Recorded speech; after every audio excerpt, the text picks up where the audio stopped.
السلام علیکم، ایک نئی ویڈیو کے ساتھ آپ کی خدمت میں حاضر ہیں۔ اگر آپ نے ہمارے چینل کو سبسکرائب نہیں کیا تو سبسکرائب کریں اور بیل آئیکن پہ کلک کریں۔ نصیحت کا اثر۔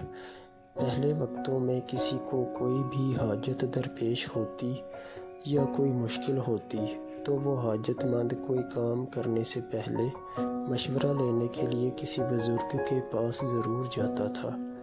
اسی طرح ایک غریب اپنی غربت کی شکایت لے کر حضرت شیخ سعدی کے پاس گیا اور کہنے لگا کہ میرے بچے زیادہ ہیں اور میری آمدنی کا کوئی ذریعہ نہیں ہے، اب مجھ میں فاقہ کی ہمت نہیں رہی۔ کئی مرتبہ خیال کرتا ہوں کہ یہاں سے کہیں اور چلا جاؤں، مگر یہاں سے چلا گیا تو میرے بعد یہ لوگ مجھ پر طعنہ زنی کریں گے کہ اپنی اولاد کے متعلق یہ کتنا بے مروت نکلا کہ اپنی سہولت اور آرام کے لیے اپنی بیوی بچوں کو تنگ دستی میں چھوڑ کر چلا گیا ہے۔ آپ ہی کوئی مشورہ دیں، آپ تو علم حساب کے ماہر ہیں، مجھے کسی بادشاہ کی نوکری میں دے دیں، آپ کا احسان ہوگا۔ حضرت شیخ سعدی نے اس سے کہا کہ بادشاہ کی نوکری کے دو رخ ہوتے ہیں، اول رزق کی امید اور دوم جان کا خطرہ۔ عقل مندوں کی رائے کے مطابق رزق کی امید پر جان کو خطرے میں نہ ڈالو۔ اس شخص نے کہا، اے شیخ، یہ میرے سوال کا جواب نہیں، آپ کو میرے دکھوں کا اندازہ نہیں ہے۔ جب میں خیانت نہیں کروں گا تو بادشاہ مجھ پر غصہ کیوں ہوگا؟ تو حضرت شیخ سعدی نے اسے ایک لومڑی کا قصہ بیان کیا کہ ایک لومڑی کو بھاگتے دیکھ کر لوگوں نے پوچھا کہ تجھے کیا مصیبت آن پڑی کہ تو اتنا دوڑ رہی ہے؟ تو اس نے کہا، میں نے سنا ہے کہ شیر کو بگار میں پکڑ رہے ہیں۔ لوگوں نے کہا کہ تیری شیر سے کیا نسبت؟ لومڑی نے کہا کہ چپ رہو، اگر حاسدوں نے دشمنی میں کہہ دیا کہ یہ شیر کا بچہ ہے تو پھر میرا کیا بنے گا اور مجھے کون چھڑائے گا؟ اے دوست، بے شک تو دیانت داری کے ساتھ کام کرے، مگر ان حاسدوں کا کیا جو بادشاہ کے سامنے تیری جھوٹی شکایت کریں گے؟ تیرے حق میں کوئی بولنے والا نہ ہوگا، لہٰذا تیرے لیے بہتر ہے کہ تو روکھی سوکھی کھا کر گزارا کر، بادشاہ کی ملازمت کا خیال نکال دے دل سے۔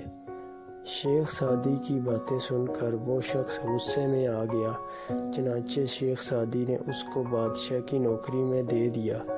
وہ غریب کچھ عرصہ میں اپنی محنت اور قابلیت کی بدولت ترقی کرتا ہوا ایک بڑا افسر بن گیا، اور پھر ایک وقت ایسا آیا کہ وہ بادشاہ کے خاص مقرب بندوں میں شامل ہو گیا۔ پھر کچھ عرصہ بعد شیخ سعدی کچھ دوستوں کے ہمراہ حج کے لیے چلے گئے۔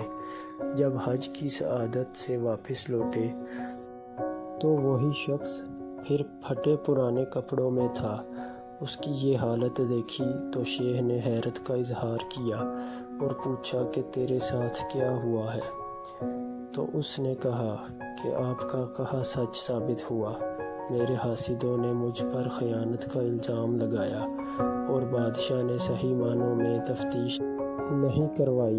میرے تمام رفقا اور دیرینہ ساتھی سب سچ بولنے سے ڈرتے تھے، لہٰذا خاموش رہے، تمام پرانے تعلقات کو نظر انداز کر دیا۔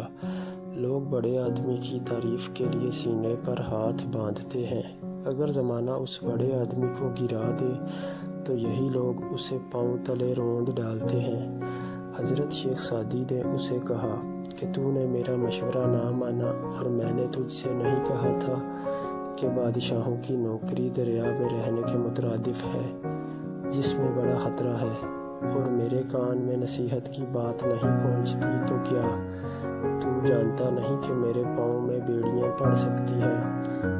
اگر تجھ میں دوسری مرتبہ ڈانگ کھانے کی سکت نہیں ہے تو بچھو کے بل میں کیوں انگلی ڈالتا ہے؟ نصیحت ضرور نفع دیتی ہے، دانا شخص اپنے تجربے اور علم کی بدولت تمہیں نصیحت کرتا ہے، جبکہ بے وقوف شخص اپنی ناتجربہ کاری اور کم علمی کے باعث سراسر نقصان اٹھاتا ہے۔